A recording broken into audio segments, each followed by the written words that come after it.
Saudi আরবের এক অন্ধ হাফেজ, তাকে ডেকে প্রশ্ন করা হলো, আল্লাহ তোমাকে চোখ দে নাই, তুমি না দেখে আল্লাহর এই কোরআন মুখস্থ করেছ, তুমি বলো আল্লাহ যদি তোমাকে চোখ দে তুমি সর্বপ্রথম কি দেখবে? অন্ধ হাফেজ বলল, আল্লাহ আমাকে চোখ দে নাই, আল্লাহ আমি চোখে দেখতে পারি না, আমাকে চোখে দেখার মতো সেই শক্তি আল্লাহ দে নাই। আমাকে যদি আল্লাহ চোখ ফিরিয়ে দে, আমি আল্লাহর কসম করে বলতে পারবো আমি আমার মাকে দেখবো না, আমার কলিজার টুকরো সন্তান আছে আমি সন্তানকে দেখবো না, আমার ভাই আছে, আমার বন্ধু আছে, আমার প্রিয় মানুষ আছে, আমি তাদেরকে দেখবো না। আমি দেখবো যেই কোরআন আমি না দেখে মুখস্থ করেছি সেই কোরআন দেখবো, সেই কোরআনের আয়াতগুলো কত সুন্দর তার দিকে তাকাবো। আল্লাহু আকবার।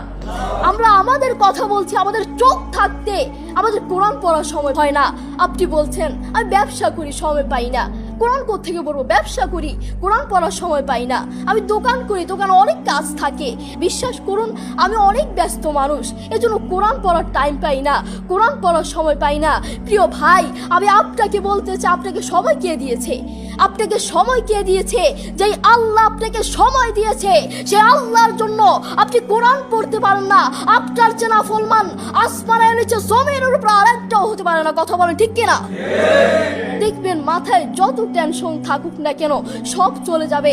আমাদের বাসায় একটা সাউন্ড বক্স আছে, আমাদের পরিবারের সবার যখন মন ভালো না থাকে, আমার দাদা দাদু, আমার বাবা মা, ভাই বোন কারো যদি মন ভালো না থাকে, তখন আমার বাবা সেই সাউন্ড বক্সে কোরআন তেলাওয়াত লাগিয়ে দে। আমার বাবা বলে যখন কোরআন তেলাওয়াত শুনি মাথায় যতই টেনশন থাকুক না কেন সব চলে যায়, মন ফ্রেশ হয়ে যায়, মাথায় কোনো টেনশন থাকে না।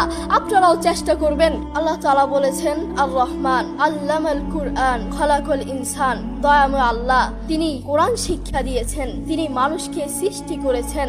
আপনি দেখুন বর্তমান পৃথিবীতে যিনি কোরআন নিয়ে প্রতিবাদ করেছেন, আল্লাহু আকবার, যিনি বর্তমান এই পৃথিবীর বুকে কোরআনের সৌন্দর্য তুলে ধরেছেন, কোরআন যে ভুল নয় তা প্রমাণ করেছেন, তিনি হচ্ছে ডাক্তার জাকির নায়েক হাফিজাহুল্লাহ। তিনি কোরআনের মর্যাদা তুলে ধরেছেন, কোরআন যে ভুল নয় তা প্রমাণ করে দিয়েছেন। এই পৃথিবীর বুকে আপনি দেখবেন পৃথিবীর বহু মানুষ চোখে দেখে না, পৃথিবীর বহু মানুষ কথা বলতে পারে না, পৃথিবীর বহু মানুষ হাঁটতে পারে না, পৃথিবীর বহু মানুষ কানে শুনে না, তবু আল্লাহু আকবার যারা অন্ধ দেখবেন তারা চোখে দেখে না কিন্তু শুনে শুনে এই কোরআন মুখস্থ করে, যারা কানে শুনে না তারাও এই কোরআন মুখস্থ করে, যারা কথা বলতে পারে না তারাও আল্লাহু আকবার দেখবেন এই কোরআন মুখস্থ করে। আমার বাবার একটি মাদ্রাসা আছে, নাম হচ্ছে আল হিদায়াত প্রতিবন্ধী মাদ্রাসা, সেখানে বিভিন্ন প্রতিবন্ধীরা পড়ে। তো সেখানে যিনি প্রধান শিক্ষক, সেখানে যিনি প্রধান টিচার